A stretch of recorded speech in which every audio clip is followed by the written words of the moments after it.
नमस्कार, ABP news के नए शो मोदी ट्रैकर के साथ हाजिर हूं मैं रुमाना इस्सार खान। इस कार्यक्रम में हम प्रधानमंत्री नरेंद्र मोदी के हर कदम, हर फैसले, हर रणनीति की पूरी जानकारी आप तक पहुंचाते हैं। आज बात प्रधानमंत्री नरेंद्र मोदी के कश्मीर दौरे की। अनुच्छेद 370 हटने के बाद प्रधानमंत्री नरेंद्र मोदी पहली बार 24 अप्रैल को कश्मीर दौरे पर जा रहे हैं। माना यह जा रहा है कि इस दौरान वो कश्मीरी पंडितों से भी मुलाकात करेंगे। देखिए, मोदी सरकार ने दावा यह किया था कि अनुच्छेद 370 हटने के बाद उनकी सरकार कश्मीरी पंडितों के पुनर्वास के काम को तेजी से मुकम्मल करेगी। तो क्या सरकार को अपनी इस काम में सफलता मिल पाई? क्या कश्मीरी पंडितों के गिले शिकवे दूर हो पाए? आज हम आपको कश्मीरी पंडितों से भी मिलवाएंगे और साथ ही ये भी बताएंगे कि आखिरकार 32 साल में दोबारा कश्मीरी पंडितों को घाटी में बसाने में इतनी दिक्कतें क्यों आ रही हैं? 19 जनवरी 1990 का दिन कोई भी कश्मीरी पंडित नहीं भूल सकता। जिस मिट्टी पर उनके पुरखे सदियों से रह रहे थे, वहां से अचानक उन्हें रातों रात घर छोड़ने के लिए कह दिया गया। ऐसा माना जाता है कि यही वो दिन था जब बड़े पैमाने पर कश्मीरी पंडितों का घाटी से पलायन शुरू हुआ। 19 जनवरी 1990 की शाम को कश्मीर घाटी में एक बड़ी साजिश रची जा रही थी। अचानक रात को मस्जिदों के लाउडस्पीकर और भीड़ भाड़ वाली गलियों से ऐलान किया जाने लगा, रिलो चलो या गलो, मतलब या तो भारत विरोधी तहरीक में शामिल हो जाओ या घाटी छोड़ दो या फिर मरो। कश्मीरी पंडितों के लिए ये कयामत की रात थी। फिल्म देखते देखते घाटी के लोगों को अचानक रात के 8:30 बजे के करीब बाहर से आवाजें आने लगी। सड़कों पर इस्लाम और पाकिस्तान की शान में तकरीरें हो रही थीं। हिंदुओं के खिलाफ जहर उगला जा रहा था। कश्मीरी पंडितों की वो रात बड़ी बारी गुजरी। पुश्तैनी घरों को छोड़कर हजारों कश्मीरी पंडितों ने घाटी से पलायन करने का फैसला किया। उस दौर को याद कर आज भी वो लोग खौफजदा हो जाते हैं। 90 में तो हालात बहुत ख़राब थे। यहाँ पर मकान जलाए गए, लोग मारे गए, हालात बहुत ख़राब थे। तो उस वक्त तो लोगों को जेन्युइन था, वो भाग गए, हम भी भाग गए, सारे भाग गए यहाँ से। ऐसा माना जाता है कि 19 जनवरी 1990 को सबसे ज्यादा कश्मीरी पंडितों ने कश्मीर छोड़ा था। उसी रात घाटी से पंडितों का पहला जत्था निकला था। ये बस टिकट उस रात की गवाही देता है जब कुछ कश्मीरी पंडितों ने सरकारी बसों से जम्मू का टिकट कटाया। उस रात को खरीदे टिकट ने इन पंडितों का घाटी से नाता हमेशा हमेशा के लिए तोड़ दिया। कश्मीर की आइडेंटिटी बम, बंदूक और अलगाववाद बना दी गई थी। 19 जनवरी 1990 जो लोग आइडेंटिटी की बात करते हैं, 19 जनवरी 1990 वो काली रात, उसी दिन कुछ लोगों ने कश्मीर की आइडेंटिटी को दफना दिया था। 81 साल के निरंजन नाथ विस्थापित कश्मीरी पंडित हैं। इनके मुताबिक 1982 से ही माहौल खराब होना शुरू हो गया था। 1986 में इसे और बढ़ावा मिला और 1989-90 में अपने मंसूबे में कामयाब हो गए। निरंजन नाथ बताते हैं कि दिन में ट्रकों से घूम कर नारे लगाकर धर्म परिवर्तन करने या मरने या कश्मीर छोड़ने के नारे लगाकर लोग राइफल दिखाकर डराते थे। 90 में इतनी हालत बदतर हो गई कि दिन को भी ये ट्रकों में, गाड़ियों में, हर एक चीज़ में हमें डराने के लिए राइफलें दिखा रहे थे। तो मजबूर होकर उन दिनों था जगमोहन यहाँ गवर्नर। जगमोहन की मेहरबानी से हिंदू कुछ बच गए, जो जम्मू में पहुँच गए माइग्रेंट। वो हम जानते हैं सर, हम पर क्या बीती 90 में। ये गांधरबल जिले का वंदामा गांव है, जहां 26 जनवरी 1990 को नरसंहार हुआ, जिसमें 23 कश्मीरी पंडितों को मौत के घाट उतार दिया गया। आज 32 साल बाद भी उस नरसंहार की निशानी यहां खंडर के रूप में मौजूद है। ये खंडर कभी गुलजार थे और अब सरकार की पहल से उम्मीद की जा रही है कि ये फिर से अपने पुराने रंग में रंगे जाएंगे। वंदामा गांव में हुए नरसंहार ने कश्मीरी पंडितों का अस्तित्व इस गांव से भले खत्म कर दिया गया हो, लेकिन उनकी निशानी आज भी यहां दिखती है।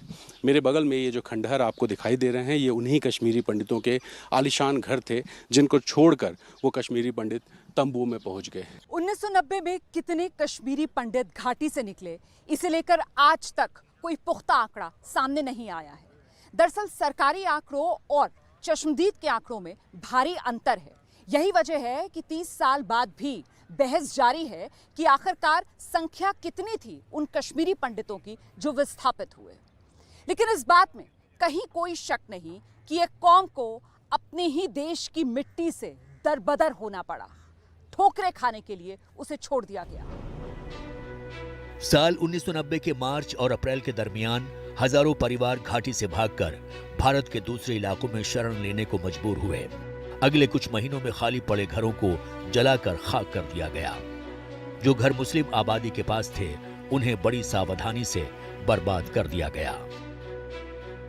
1990 में कश्मीर छोड़ने वालों में 90% कश्मीरी हिंदू थे, जिनमें बड़ी संख्या कश्मीरी पंडितों की थी।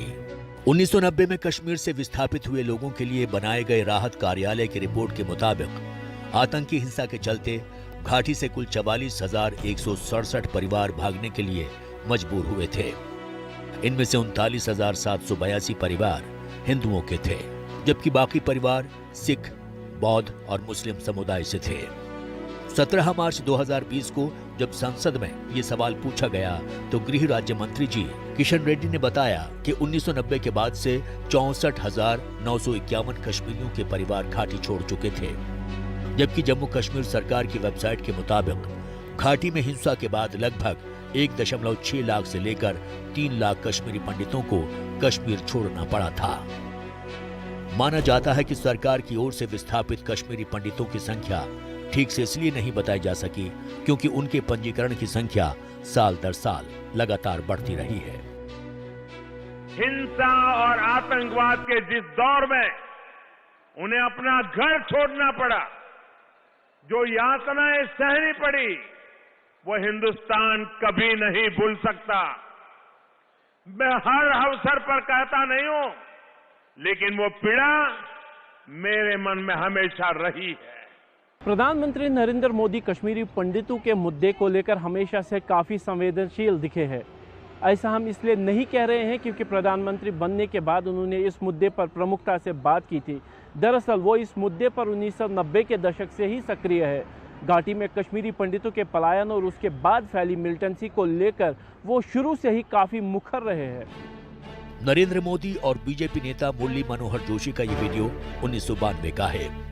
कश्मीर घाटी में आतंकवादियों को चुनौती देते हुए उन्होंने 26 जनवरी 1992 को श्रीनगर के लाल चौक पर झंडा फहराया था। उनका ये 30 साल पुराना वीडियो इस बात की तस्दीक करता है कि आतंकवाद और उससे पीड़ित कश्मीरी पंडितों के मुद्दे से वो लंबे समय से जुड़े हुए हैं। लाल चौक में पोस्टर्स लगाए, दीवारों पे लिखा है, जिसने अपनी मां का दूध पिया हो वो श्रीनगर के लाल चौक में आए, आकर के भारत का तिरंगा झंडा फहराएं, और अगर वो जिंदा वापस जाएगा तो आतंकवादी उसके नाम देंगे। आतंकवादी काम खोल करके समझे। 26 जनवरी को परसों, अब चंद घंटे बाकी हैं, लाल चौक में फैसला हो जाएगा किसने अपनी मां का दूध पिया। ऐसा नहीं है कि 1990 से पहले सब कुछ ठीक ठाक था और अचानक एक रात में सब कुछ बदल गया। दरअसल हिंदुओं और खासतौर से कश्मीरी पंडितों के खिलाफ 1990 से पहले ही माहौल बनना शुरू हो चुका था। इतिहास के पन्नों को अगर आप पलटेंगे तो इसकी जड़ में भी हिंदुस्तान पाकिस्तान का बंटवारा ही है। आजादी के बाद से ही कश्मीर पर अधिकार को लेकर पाकिस्तान परेशान है। उसके तमाम हथकंडे जब सफल ना हो पाए तो फिर पाकिस्तान ने आतंक के सहारे कश्मीर पर कब्जा करने की कोशिश की। 1980 के दशक में जम्मू कश्मीर लिबरेशन फ्रंट जैसे अलगाववादी गुटों के जरिए पाकिस्तान ने घाटी के अंदर जो मुस्लिम जनता है उसके मन में भारत के प्रति नफरत फैलाने की भरपूर कोशिश की और इसका असर सबसे ज्यादा कश्मीरी पंडितों पर पड़ा। साल 1988 में जम्मू कश्मीर लिबरेशन फ्रंट ने भारत से कश्मीर को आजाद करवाने के लिए अलगाववादी विद्रोह शुरू कर दिया।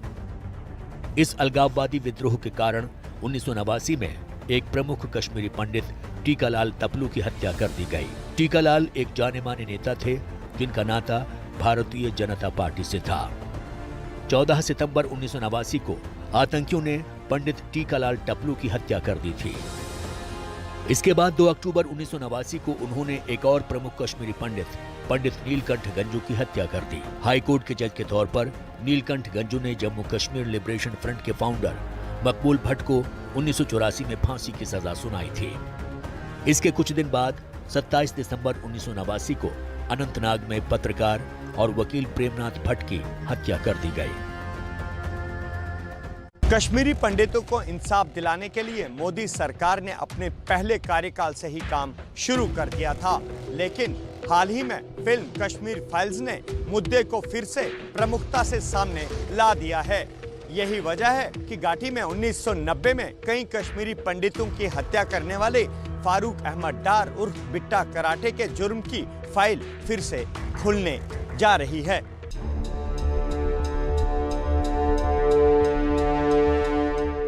बिट्टा कराटे पर सतीश कुमार टिक्कू समेत 20 से ज्यादा कश्मीरी पंडितों की हत्या का आरोप है। साल 1991 में दिए इंटरव्यू में बिट्टा ने ये खुद इन हत्याओं की बात कबूली थी, लेकिन आज तक वो फांसी के फंदे तक नहीं पहुंच पाया है। पहला मर्डर मैंने सतीश को मारा। सतीश कौन? सतीश कुमार टिक्कू कौन था ये? जो ऊपर से मतलब ऑर्डर दिया गया कि उसको हिट करो, मैंने किया। कौन था ये? पंडित लड़का। सिर्फ इसलिए कि पंडित था? नहीं, वो शायद आरएसएस का था। प्रधानमंत्री नरेंद्र मोदी हफ्ते भर बाद जम्मू कश्मीर जाने वाले हैं। उनके कश्मीर दौरे से पहले एक बार फिर जम्मू कश्मीर में माहौल खराब करने की कोशिश की जा रही है, बिल्कुल वैसे ही जैसे जम्मू कश्मीर में 32 साल पहले माहौल खराब किया गया था। पिछले 2 हफ्ते में अचानक से हिंदुओं पर हमले बढ़ गए हैं। अच्छा, माना यह जा रहा है कि प्रधानमंत्री नरेंद्र मोदी की इस यात्रा से पहले जिस तरीके से सुरक्षा के इंतजाम पुख्ता हुए हैं, उसी वजह से घाटी में आतंकवादी बौखला गए हैं, हिंदुओं को टारगेट कर रहे हैं और उन्हें घाटी छोड़ने की धमकियां दे रहे हैं। प्रधानमंत्री नरेंद्र मोदी 24 अप्रैल को अपने कश्मीरी दौरे में जम्मू के सांबा में कश्मीरी पंडितों के समूह से मिल सकते हैं। आतंकियों को ये बात पसंद नहीं आ रही। फिल्म निर्देशक विवेक अग्निहोत्री ने अपने ट्विटर अकाउंट से एक चिट्ठी शेयर की है, जिसमें आतंकी समूह लश्कर इस्लाम ने काफिरों को पत्र नाम की एक चिट्ठी जारी की है। पत्र में किसी तारीख का जिक्र नहीं है। इस चिट्ठी में कश्मीरी पंडितों को घाटी छोड़ने या गंभीर परिणाम भुगतने की धमकी दी जा रही है। दरअसल कश्मीरी पंडित ही नहीं, पिछले 2 हफ्ते में कई जगह पर हिंदुओं को निशाना बनाया गया है। 3 अप्रैल को पुलवामा के लिट्टर इलाके में पोल्ट्री वाहन के पठानकोट निवासी ड्राइवर और खलासी पर हमला हुआ। पुलवामा के लोजुरा में 3 अप्रैल को बिहार निवासी 2 मजदूरों पर हमला हुआ। 3 अप्रैल को ही शोपियां के छोटे गांव में कश्मीरी पंडित दवा कारोबारी बालकृष्ण पर गोली चली।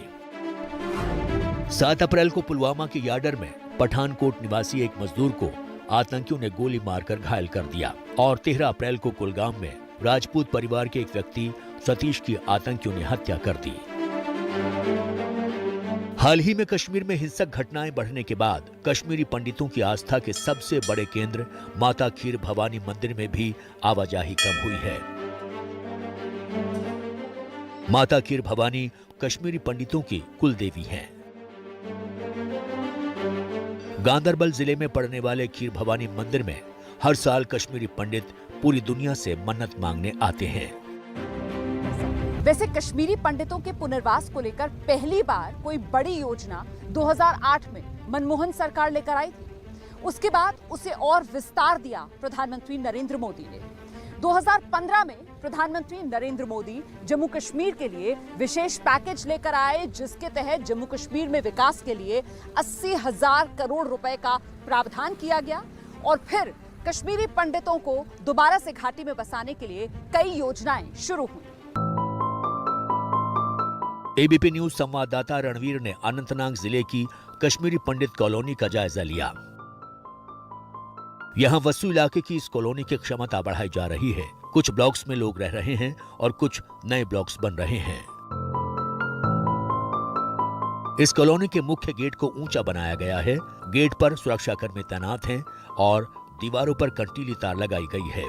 मैं अनंतनाग ज़िले में मौजूद हूँ। ये वेसू इलाका है और यहाँ आप ये जो कॉलोनी देख रहे हैं ये सरकारी कर्मचारियों की कॉलोनी है, लेकिन यहाँ सिर्फ कश्मीरी पंडित जो सरकारी कर्मचारी हैं जिसको प्रधानमंत्री पैकेज में नौकरियाँ मिली थी उनको बसाया जा रहा है। और इस तरीके से एक सरकारी कॉलोनी से पहल करके इन इलाकों में कश्मीरी पंडितों को पहले बसाना और उसके बाद जो बाकी बचे हुए लोग हैं उनको भी वापस उनके घरों में लाने की कोशिश चल रही है। अब जैसा कि इस कॉलोनी को आप देख रहे हैं, यहाँ पर फिलहाल ये जो फ्लैट्स हैं ये बनकर तैयार हैं। वहीं जो बगल वाले फ्लैट्स आप देख रहे हैं ये फिलहाल बन रहे हैं ताकि भविष्य में जिन और लोग जो ऐसे हैं जो बाहर रह रहे हैं और इनको वापस आने का मन है उन लोगों को लाकर यहाँ बसाया जाए ताकि ये पूरी बस्ती कश्मीरी पंडितों की बस्ती कहलाए। अनंतनाग जिले में कश्मीरी पंडित कॉलोनी में रहने वाले राकेश कौल कहते हैं कि 1990 में उनका 16 कमरों का घर जला दिया गया था। उस वक्त उनकी उम्र 20 साल की थी। तब इनके परिवार को रिफ्यूजी कैंप में शरण लेनी पड़ी थी। वो मानते हैं कि घाटी में मुसलमानों की भी हत्या हुई और पंडितों की भी, लेकिन विस्थापित सिर्फ पंडित हुए।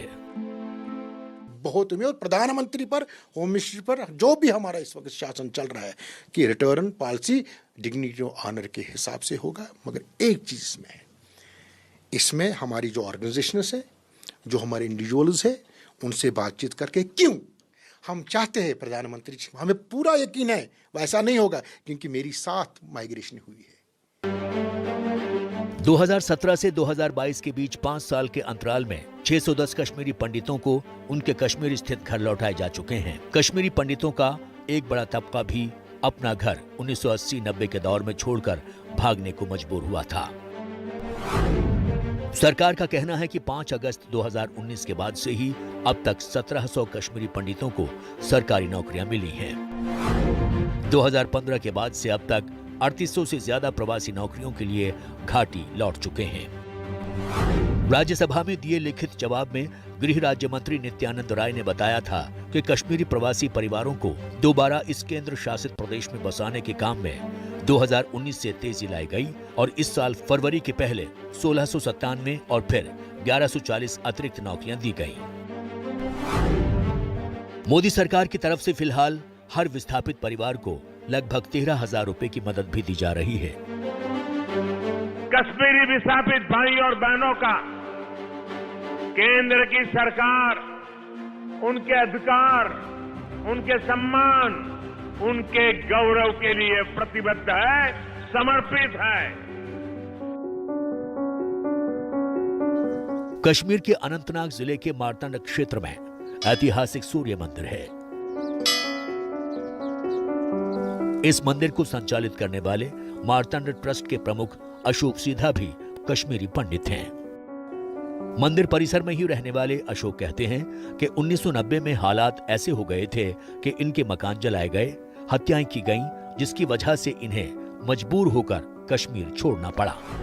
यहाँ मेरे मारतंड में एक 18 सेट का क्वार्टर है, उनमें 100 आदमी रहता है। एक किचन में 6 फैमिलियां है, एक बाथरूम में 6 फैमिलियां है। तो कहाँ से मैं मानूं कि कोई सेंटर चाहता है कि वो हमको एडजस्ट करे। मेरी प्रधानमंत्री मोदी जी से अपील है, मोदी बना अपील है कि अगर वो दिल से चाहते हैं, हमारा पार्लियामेंट बीजेपी की दिल से चाहता है कि कश्मीर में वापस कश्मीरी आने चाहिए, तो उनको चाहिए जल्द से जल्द वह यहाँ पर अकोमोडेशन बनाए, कम से कम 10,000 क्वार्टर वो पहले स्टेज में बनाए।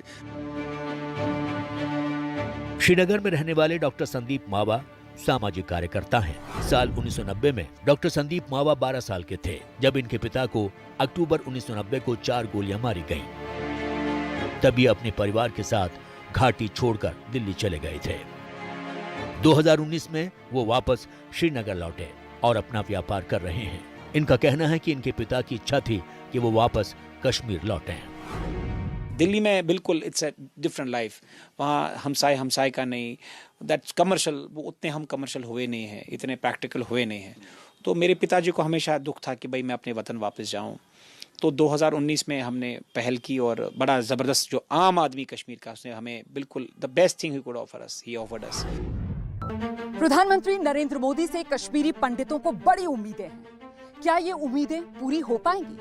खास बात यह है कि प्रधानमंत्री नरेंद्र मोदी के कार्यकाल के 8 साल पूरे हो चुके हैं। मौजूदा कार्यकाल के सिर्फ 2 साल बाकी हैं। मतलब वक्त अब बहुत ज्यादा बाकी नहीं है। कश्मीरी पंडितों के पुनर्वास की अभी तक जो कोशिशें हुई हैं वो उम्मीद तो जगाती हैं, लेकिन सच ये भी है कि उतनी तेजी से ये काम हो नहीं पाया जितनी तेजी से होना चाहिए था।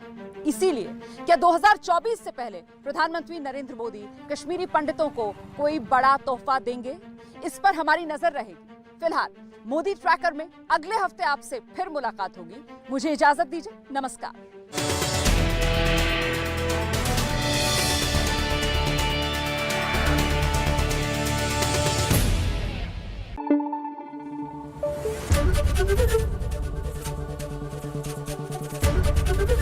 एबीपी न्यूज आपको रखे आगे।